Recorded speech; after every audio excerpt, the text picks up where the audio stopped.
그 2005년도에 개봉한 영화 중에 친절한 근자씨라는 영화가 있습니다.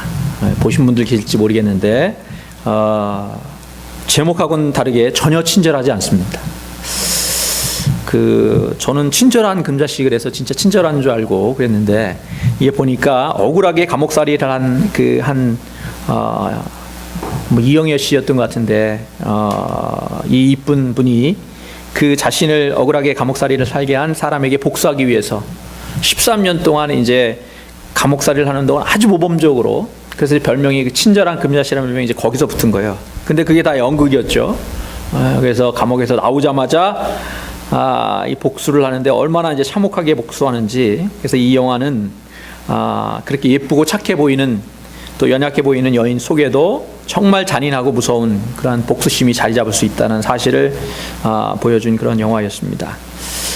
제가 이 영화를 본 건 아니고요. 저는 이런 영화를 너무 안 좋아하기 때문에 얘기를 많이 듣고 또 그 스토리만 읽는데 스토리만 읽는 거로도 끔찍해서 차마 다 못 읽겠더라고요. 그래서 여러분들은 보시지 마시기 바랍니다. 그런 영화를 왜 만들고 왜 보는지 잘 모르겠어요. 네, 지난주에 우리가 살펴본 대로 눈에는 눈, 이에는 이라는 그 구약의 말씀도 우리가 받은 것 이상으로는 절대로 갚지 말아라, 그런 의미로 구약에 그런 말씀이 있는데, 주님께서는 그것만 가지고는 안 되고 그것을 넘어서서 누군가가 너희 오른뺨을 때리면 왼뺨도 돌려대고 또 속옷을 뺏으려고 송사하면 겉옷까지도 주어라. 그리고 억지로 오리를 가자고 하면 심리도 함께 가져오라. 이제 그렇게 말씀을 하셨습니다. 그렇게 말씀하신 이유 가운데에 정말 상대방의 마음을 얻고 그래서 새로운 관계를 다시 만들어갈 수 있는 그러한 길은 우리를 해하고 우리를 힘들게 하는 사람이라도 그들이 바라고 예상하는 것보다 훨씬 더 큰 선으로 우리가 반응할 때에만 그것이 가능하기 때문이다. 이제 그러한 말씀을 우리가 나누었습니다. 오늘 본문은 더욱더 분명하게, 오늘 본문 속에서 주님은 더욱더 분명하게 이제 말씀을 하십니다. 또 너희가 내 이웃을 사랑하고 내 원수는 미워하라는 말을 들었으나 나는 너에게 이르노니 너희 원수를 사랑하며 너희를 박해하는 자를 위하여 기도하라. 근데 이 말씀 가운데서 한 가지 먼저 드는 의구심이 있습니다. 구약의 말씀에 이웃을 사랑하라, 내 이웃을 사랑하라는 말씀이 있는 건 이제 다들 아시죠? 근데 원수를 미워하라는 말씀이 구약에 과연 있는가 하는 것입니다. 한번 여러분에게 묻겠습니다. 다수결로 정하도록 하겠습니다. 이런 말씀이 구약에 없다, 먼저 손들어 보시기 바랍니다. 그러면 있다, 안 드셔도 됩니다. 틀리는 답을 하시면 차라리 안 되잖아요. 그래서 정확하게 그런 말씀은 구약에 없습니다. 원수를 미워하라는 말씀이 성경에 있겠어요? 그런데 주님께서 말씀하시기를 너희가 내 이웃을 사랑하고 내 원수는 미워하라는 말을 들었으나, 이렇게 이제 말씀하고 계시다는 거예요. 그러니까 없는 얘기를 주님은 지어내신 게 아니고 분명히 이런 말들이 실제로 이야기 되어지고 또 들려지는 그런 상황이었다라는 것이죠. 다른 말로 하면은 서기관과 바리새인들이 그렇게 이제 가르쳤다라는 얘기예요. 지금처럼 여러분 지금은 다들 성경이 너무 흔해가지고 누구나 가질 수 있고 또 이렇게 널려 있는 것이 성경이지만, 예수님 당시에만 해도 저희들도 마찬가지 옛날에 이런 책들이 정말 귀했잖아요. 그러던 시대에 일반인들은 성경을 가질 수가 없었습니다. 그래서 성경을 조금이라도 접할 수 있는 사람들은 성경을 옮겨 적는 사람들, 그런 사람들이 서기관들이죠. 그리고 또 성경을 가르치는 사람들, 랍비들, 또 좀 바리새인들, 이런 사람들 중에 일부만이 실제로 그것도 성경을 전체를 가지기는 굉장히 힘든 상황이고, 그 중에 모세오경, 그 다음에 또 선지서들, 이렇게 이제 가지고 있었습니다. 그렇기 때문에 일반인들은 하나님의 말씀을 어떻게 해요? 그들이 전해주는 대로밖에 알 수 없는 것이죠. 그런데 서기관과 바리새인들이 하나님의 말씀, 구약의 말씀을 이제 풀이하면서 너희가 이웃을 사랑해라, 그렇지만 원수는 미워해라, 이렇게 이제 가르쳤다는 것입니다. 그러면 왜 그랬을까요? 이 서기관과 바리새인들이. 이 사람들이 나쁜 사람들이라서 그런 건 아니에요. 이 사람들이 나쁜 사람이라서 의도적으로 하나님의 말씀을 왜곡하고 이랬다라고 보기는 어렵고, 이 사람들도 어떻게 하면 하나님 말씀대로 살 수 있을지 상당히 고민한 사람인데 실제로. 그런데 어떻게 해서 이런 결론이 나왔느냐? 그것은 이스라엘의 역사와 어느 정도 연관이 있다고 봅니다. 여러분, 이스라엘이 저희 나라처럼 이 여러 주변 강대국에 끼인 그런 나라, 작은 나라잖아요, 그렇죠? 네, 그래서 끊임없이 외세의 침입을 받았는데, 우리 보면은 모세오경에 보면은 이 가나안을 정복합니다. 특별히 여호수아의 지도하에 이 가나안 땅을 정복을 하는데, 그때로부터 계속해서 이제 블레셋의 침입과 주변 여러 다른 나라들의 이제 침입을 받게 되는데, 블레셋의 침입 또는 주변의 많은 강대국들의 침입을 받는 장면들이 나오는 것들이 사사기예요.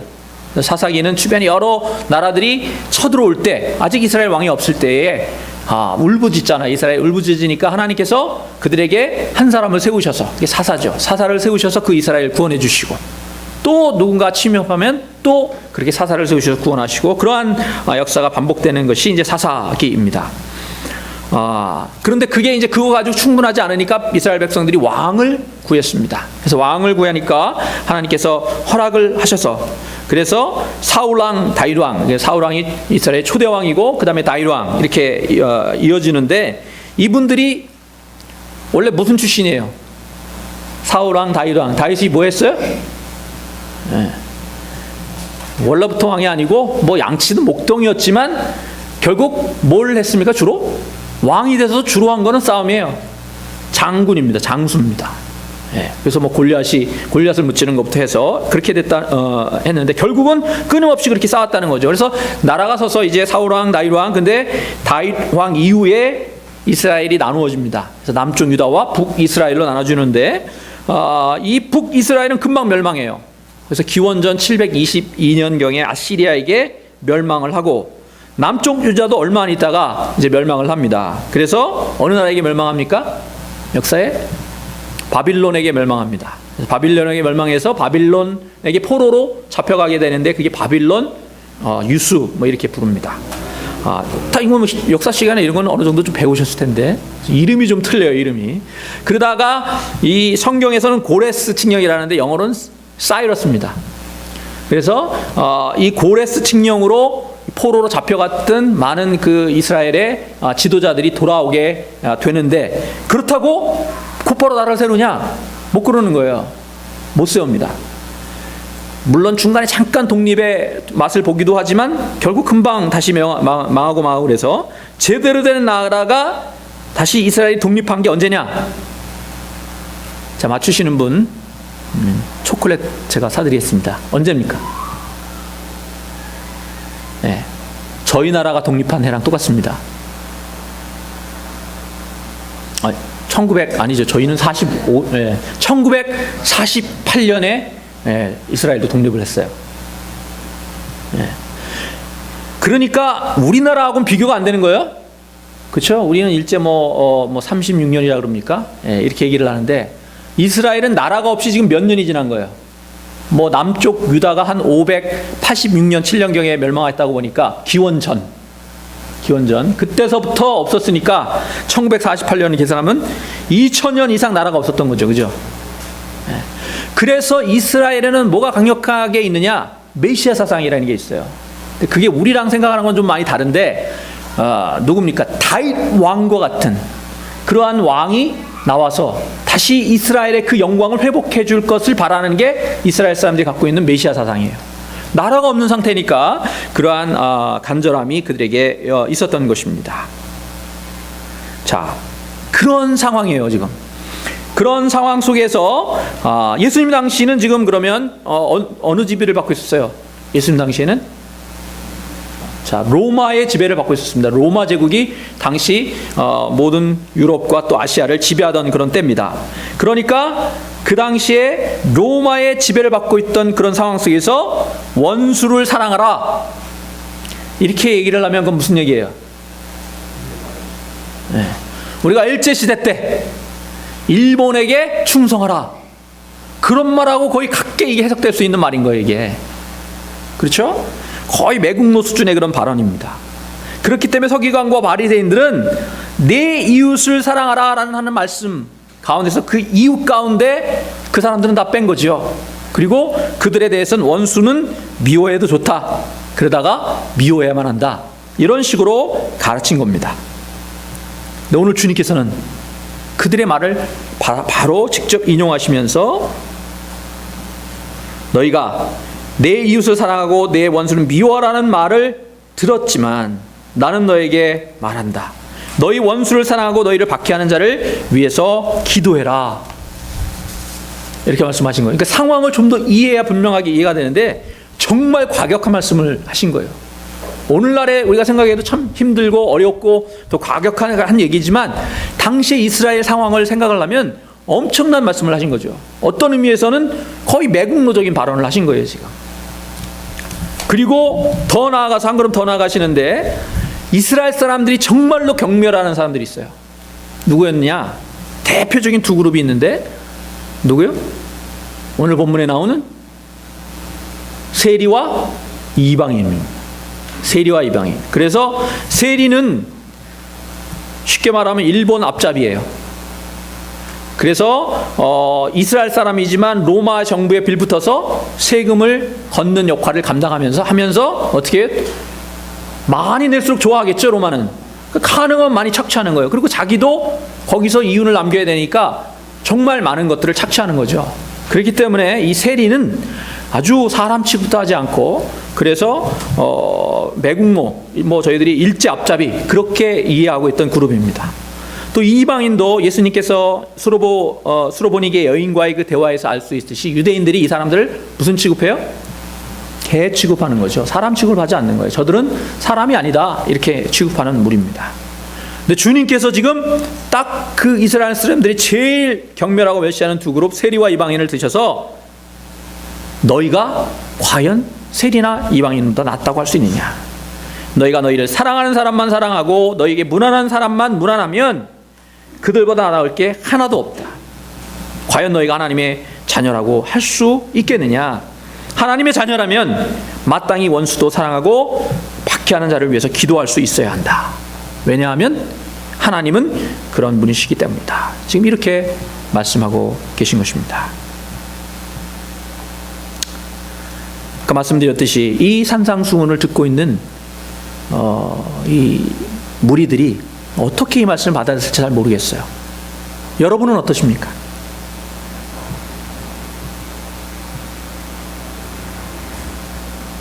안 믿으신 사람들 빼놓고 정말 믿음이 좋으신 분들 중에도 이게 말이야 쉽지 현실적으로는 어렵다를 넘어서서 불가능하다 그렇게 얘기하시는 분들이 적지 않습니다. 대부분의 분들이 그렇게 생각을 합니다. 곽선희 목사님께서 이 간증을 하시는데 곽선희 목사님 원래 이북 출신이시잖아요. 그래서 이 이북 5도 출신 이제 지도자들이 조찬 모임에 이제 초대를 하신 거죠. 그래서 말씀을 전하시는데 그 가운데 북한은 지금 정말 어려운 형편에 처해 있습니다. 우리가 정말 정성을 다해서 도와주십시다. 이제 그러고 이제 나오신 거죠. 그랬더니 나이 많으신 한 장로님이 곽 목사님 손을 탁 잡으시면서 목사님 아무리 그래도 요 빨갱이 놈들은 안 돼요. 주면 안 됩니다. 그거 망해야지 안 됩니다. 그러시더라는 거죠. 저 목사님께서 아니 왜 그러십니까? 그들도 같은 민족인데 우리가 북한을 도와야 되지 않겠습니까? 그랬더니 이제 그 장로님 한마디 더 보태시더래요. 강 목사님은 젊어서 몰라서 그렇지 우리가 얼마나 어려움을 당했는지 아십니까? 그러니까 목사님께서 그 장로님 손을 잡고 그러셨다는 거죠. 저 그렇게 어리지 않습니다, 장로님. 제 아버지가 제 목전에서 총살당하는 걸 제가 본 사람입니다. 네. 그랬더니 이제 장로님이 눈을 크게 뜨시면서 그래도 도와야 합니까? 그랬더니 목사님께서 그러면요 장로님의 마음속에 있는 그 미운 마음이 다 없어져야 그래야 비로소 통일이 되는 겁니다. 참 어렵습니다. 쉽지 않습니다. 원수를 사랑하는 거, 또 진정으로 용서하는 게 정말 쉬운 일이 아닙니다. 그 사실을 우리가 겸허하게 받아들이고 인정할 필요가 있습니다. 여러분, 제가 몇 번 소개한 적이 있는데, 영화 밀양이라는 영화가 있어요. 이 영화는 꼭 보시기 바랍니다. 친절한 강사 씨는 안 보셔도 됩니다. 이 영화는 꼭 가능하면 보세요. 왜냐하면 이 영화가 반기독교적인 영화라고 그렇게 그러신 분들이 적지 않아요, 기독교인들 중에. 근데 이 영화가 가장 심각하게 다루는 것은 우리 기독교인들이 용서의 문제를 너무 쉽게 가볍게 여기는 경향이 있다는 거죠. 남편이 교통사고로 죽고 또 어린 아들을 혼자 키워야 하는 여주인공 신혜는 남편의 고향이었던 밀양으로 내려가 새로운 삶을 살아보려고 합니다. 근데 그곳에서 새로운 삶을 살려던 모자의 소박한 꿈은 어느 아들이 납치당해요. 그리고 그거로 그치지 않고 어떻게든 구해보려고 하는데 결국은 싸늘한 시체가 되어서 돌아옵니다. 이제 이러면 보통의 한국 영화들은 딱 그 순간에 이 순진하던 여인이 어떻게 달라져서 어떻게 복수하냐, 뭐 이렇게 좀 다뤄질 텐데, 그렇게 초점이 맞춰질 텐데, 영화 밀양은 완전히 다른 데로 초점을 옮깁니다. 그 힘든 상황 속에서 이 신혜라는 여인은 어느 기독교 신유 집회를 통해서 위로를 얻습니다. 적어도 상당 부분 그렇게 위로를 얻는 것으로 그려지고 있습니다. 그런데 문제는 이제 그녀가 용서할 준비가 다 됐다고, 하나님의 사랑으로 내가 나의 아들을 죽인 그 살인범을 용서하겠노라고 형무소를 자기 발로 찾아가면서 이제 시작이 됩니다.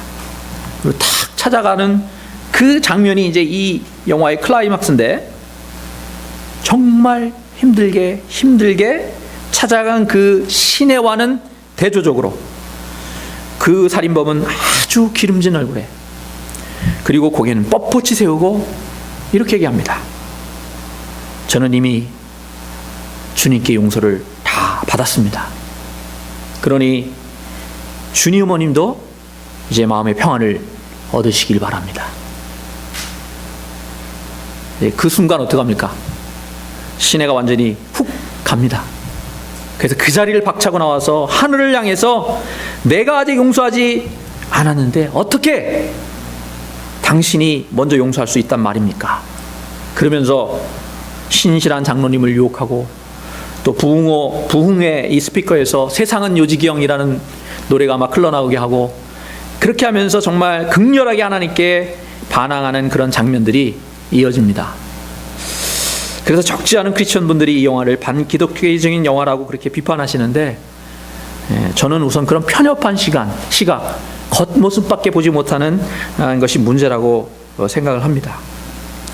이 영화가 말하려고 하는 메시지는 뭐 기독교가 문제가 많다 그런 얘기가 아니고, 핵심 메시지가 몇 가지 있는데 그 중에 두 가지 굉장히 중요한 메시지가 있는데, 하나는 용서가 정말 그렇게 쉽지 않다라는 것이 하나의 메시지고요. 더 중요하다고 할 수 있는 메시지가 하나 있는데, 그것은 뭐냐면, 용서는 가해자나 주변 사람 그 누구에 의해서가 아니고 오직 피해 당사자에게서 시작돼야 하고, 그리고 또 오직 그 피해 당사자만이 그 용서를 마무리 지을 수 있다. 좀 말이 어렵나요? 네. 이해가 되시죠? 예. 그러면 이제 주변 사람이나 가해자가 할 수 있는 건 뭡니까? 할 수 있는 게 없는 거예요, 사실은. 그 피해 당사자 안에서 이루어지는 거예요, 용서는. 가해자나 또는 주변 사람이 할 수 있는 일이라고는 인내하면서 기다려주는 거예요. 그러면서도 너무 가까이 가지 않고. 왜요? 결코 그 당사자가 될 수 없기 때문에. 그래서 흔히 나도 당해봤는데 이런 얘기 하지 말라는 얘기죠. 예? 그리고 그거 별거 아니야, 이거 아닌 거예요.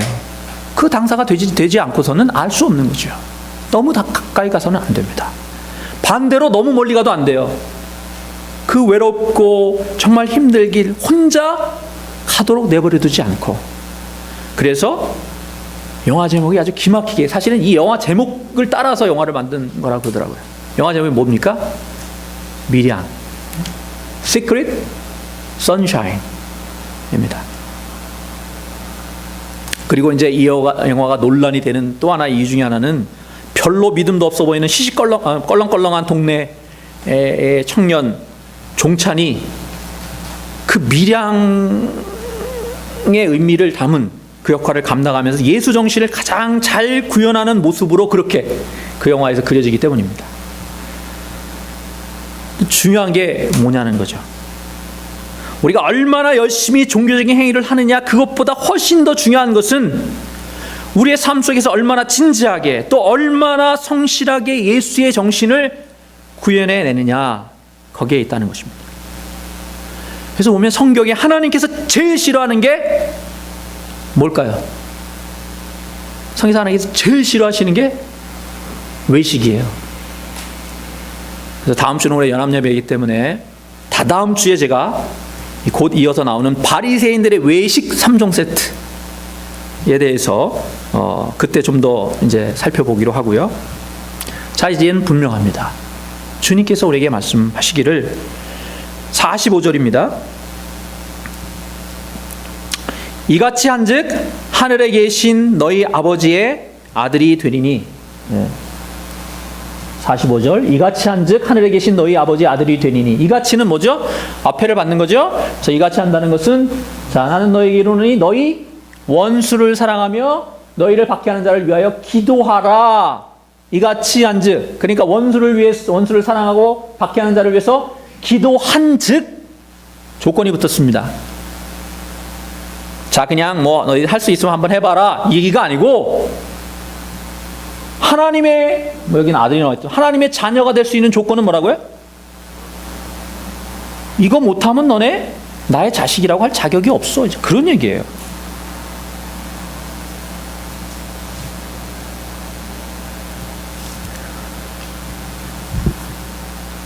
너무 과격한 말씀을 드리는, 도저히 우리 힘으로는 할 수 없는데, 거기에 이제 심각한 딜레마가 있는 거죠. 주님께서 이렇게 강력하게 말씀을 하셨는데 우리 안에는 뭐 원수는커녕 뭐 나한테 조금만 좀 해코지하는 그 사람도 사랑해낼 능력이 내한테는 없는 거죠. 여러분 어떠세요?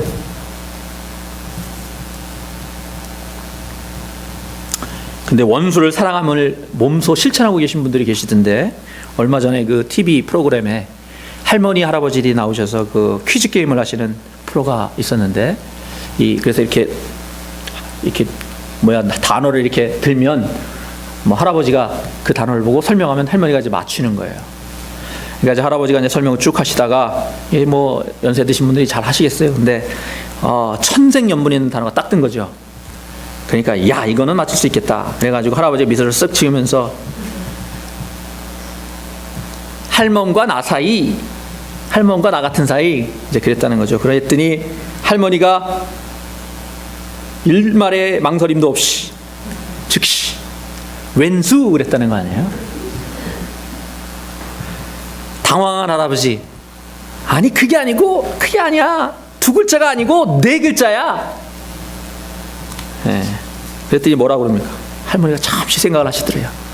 그러더니 이윽고 알았다는 듯이 외치시랍니다.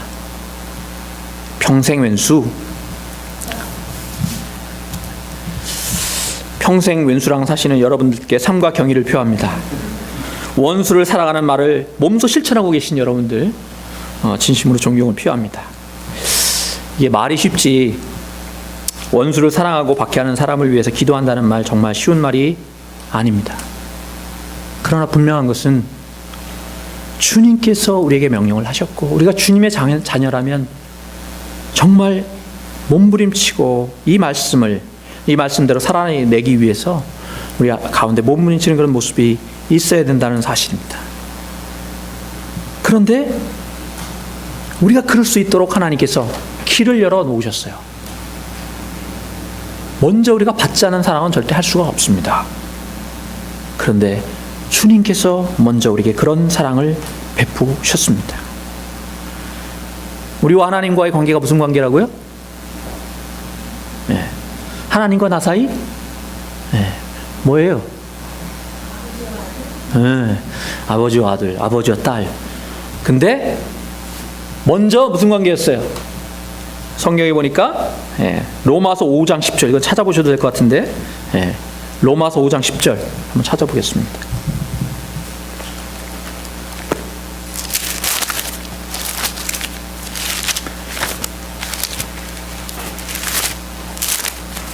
자, 찾으셨으면 로마서 5장 10절 다 같이 한번 읽겠습니다. 로마서 5장 10절.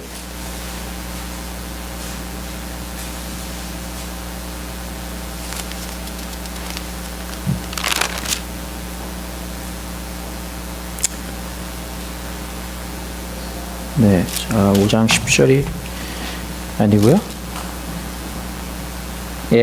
맞습니다. 5장 10절 바로 앞부분만 있기 때문에 잘려서 이제 5장 10절 하반절까지 읽겠습니다. 시작. 곧 우리가 원수 되었을 때에 그의 아들의 죽으심으로 말미암아 하나님과 화목하게 되었은즉. 네, 거기까지 가겠습니다. 네, 거기까지만 보겠습니다. 그래서 우리가 원수 되었을 때, 여기 누구랑 원수 되었다는 거예요? 하나님과 원수 되었을 때라는 거예요. 하나님과 원수 되었을 때. 왜 그러느냐? 하나님은 어떠신 분이에요? 죄가 없으신 분이에요. 죄하고 원수 되신 분이에요. 그런데 우리 모두는 죄인이라는 거죠. 그렇기 때문에 하나님과 우리는 원수 사이였다는 거예요.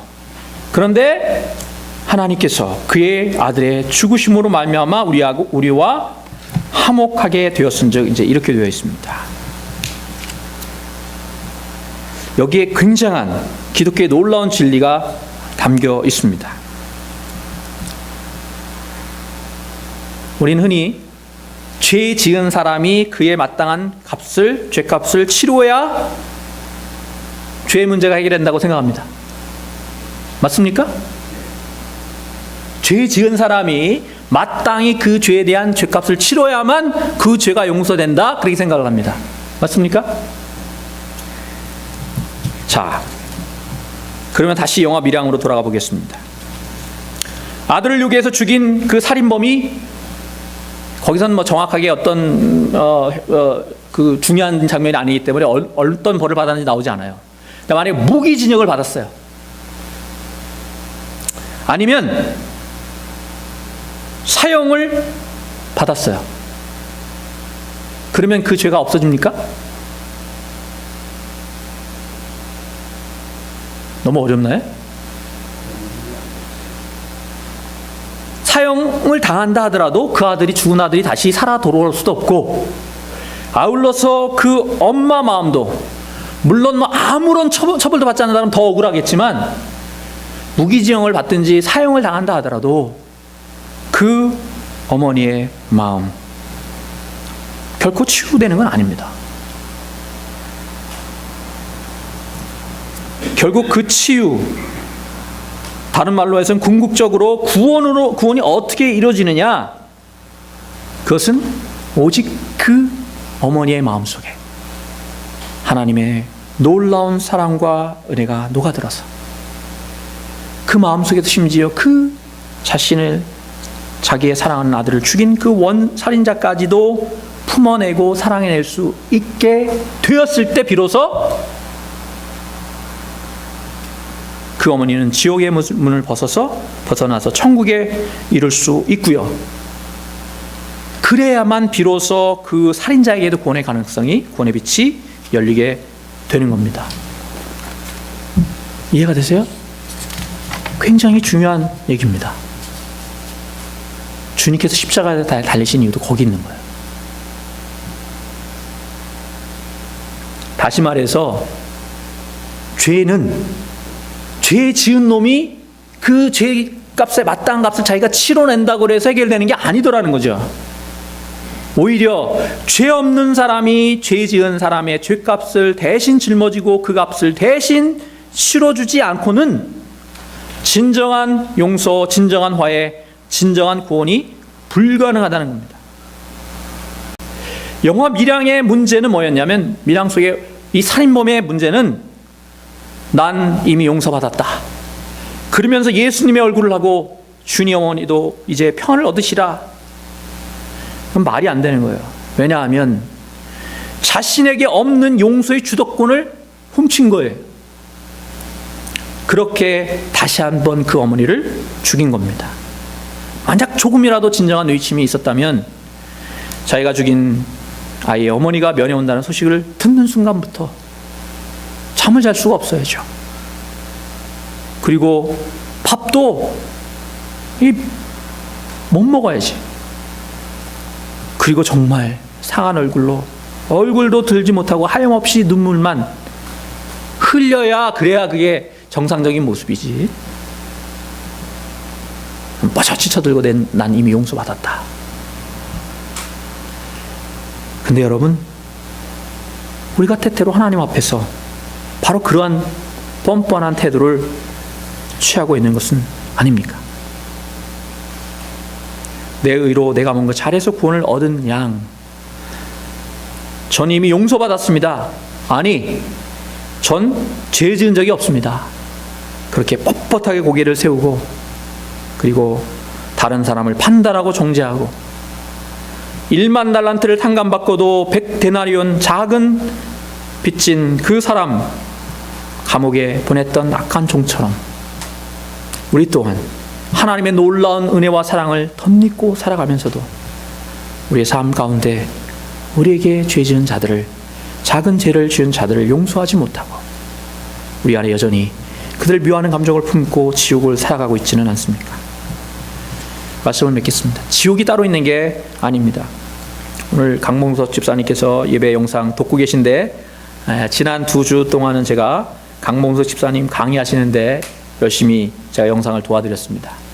집사님께서 직접 제작하신 프로그램들 편집하셔서 강의를 하셨는데 굉장히 은혜 많이 받았습니다. 저희 교회에서도 한번 하려고 합니다. 제목이 아버지의 빈집이에요.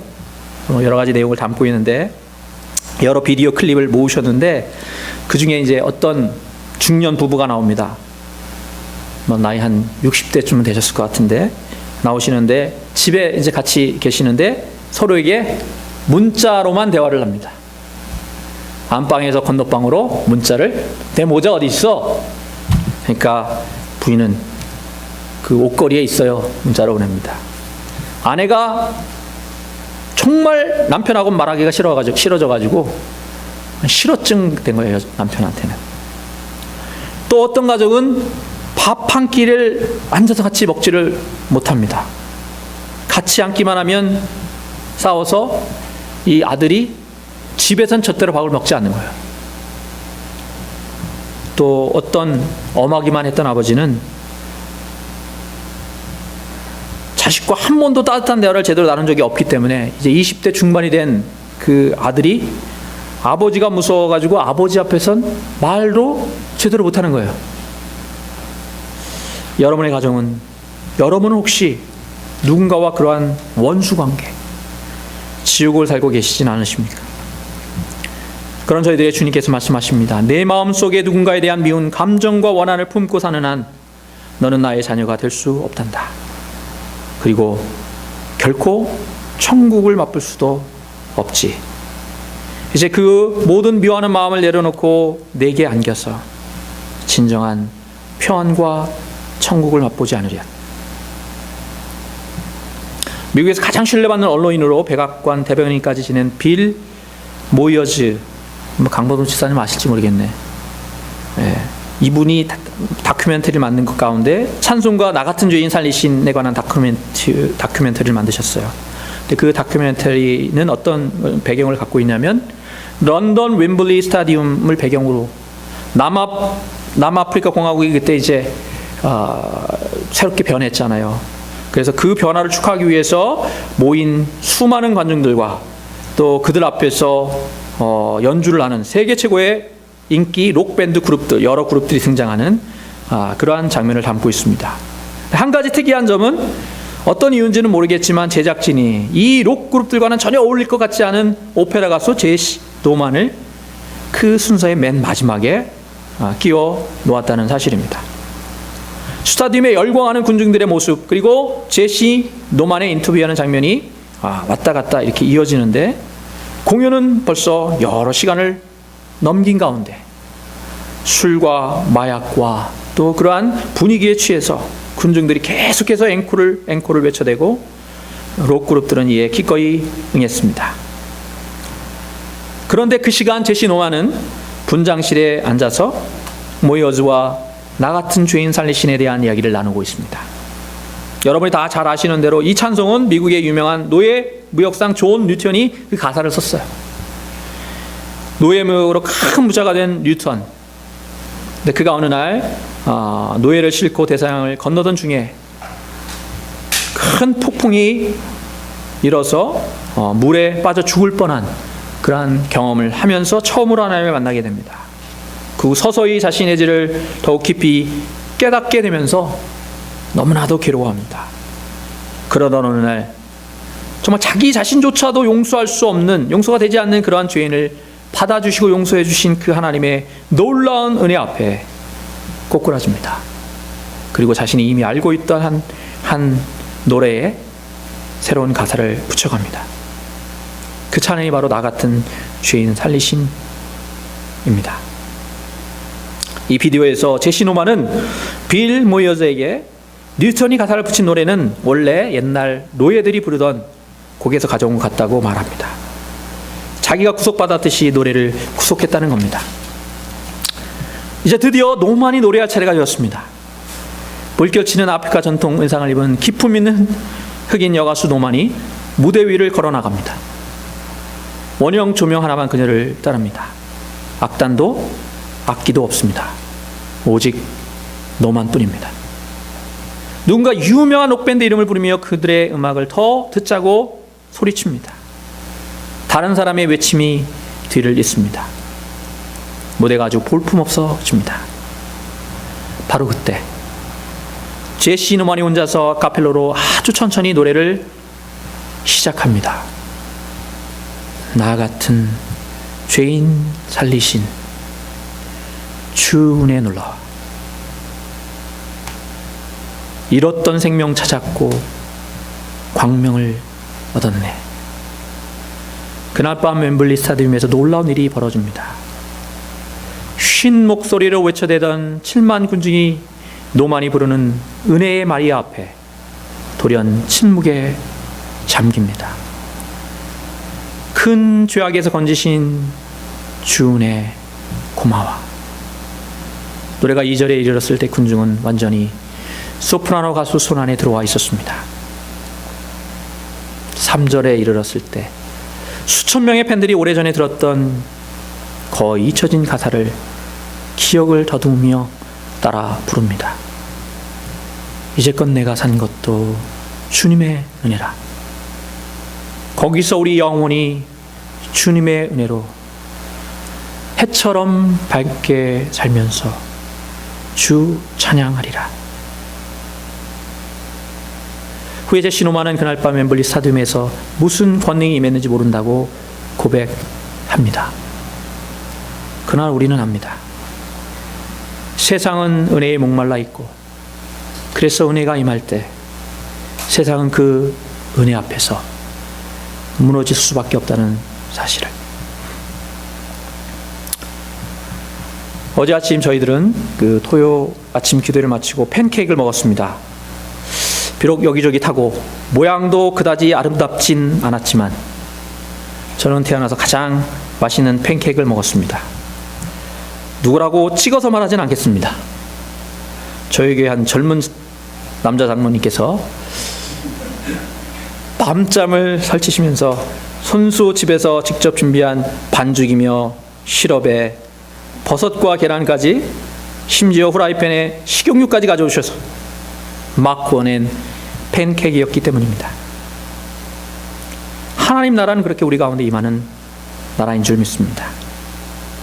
우리가 서로 친절하고 용서하고 이해하고 덮어주고 함께 음식을 나누고 사랑을 나누는 가운데 하나님이 그 가운데 함께 하심으로 세워지는 나라, 우리 모두 그 하나님 나라를 살 수 있기를 소망합니다. 그런데 그러기 위해서 우리가 기억할 것은 그 하나님 나라는 누군가 죄 없어 보이는 사람이 죄 있는 사람의 죄값조차도 대신 지고 가는 십자가로부터 시작된다는 사실입니다. 우리의 구원이 시작된 예수님의 십자가처럼 말입니다. 기도하겠습니다.